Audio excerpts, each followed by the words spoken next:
sem vesela, no, da se lahko danes spet postavimo za nerojene in njihove mamice v stiski, da lahko sporočamo sporočila za življenje, da lahko ljudem pokažemo novo pot, drugo pot življenja, tako da jaz sem vesela.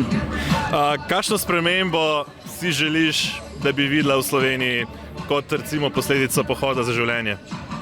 Veliko je teh. Eno vsekakor, kar si najbolj želim, je to, da bi videla, da možgani mladih ljudi niso tako zelo oprani, če tako na hitro rečem, da ne bi bilo toliko tega lažnega sočutja in bi se v primeru recimo nezaželene nosečnosti vsem smirila samo mama, kot da otrok sploh ni na sceni. To bi si zelo želela, da bi res tudi videli, da v bistvu ostarelim delamo krivico, da to je žaljenje ostarelih, da jim sporočamo, bož, da vas ni. Tako želim si, da bi se kakšno srce premaknilo. Ja. Letos je poseben poudarek tudi ne samo na začetku, pri splavu, ampak tudi na koncu življenja, pri evtanaziji. Kakšno sporočilo je tukaj?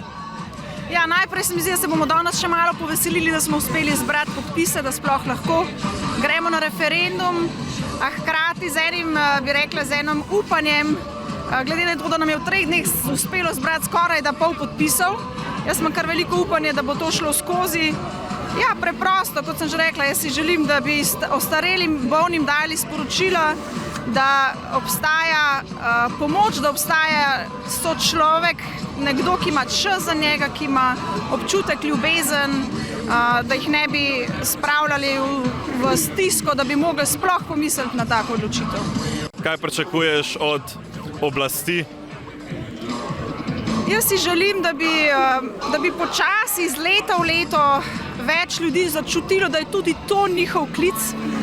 Poleg popravljanja cest, skrbli za infrastrukture, take ovake, da bi se vedno več tudi mladih politikov začutilo v svojem srcu, da je tudi to pomembna tema v njihovem poslanstvu, ker kot zdaj vidimo, da nam struktura poka po šivih, če nimamo ljudi, če nimamo sploh življenja, novega življenja, potem nam bo zagustilo prej ali slej, tako da jaz si želim, da bi mladi politiki, da bi jih vedno več bilo.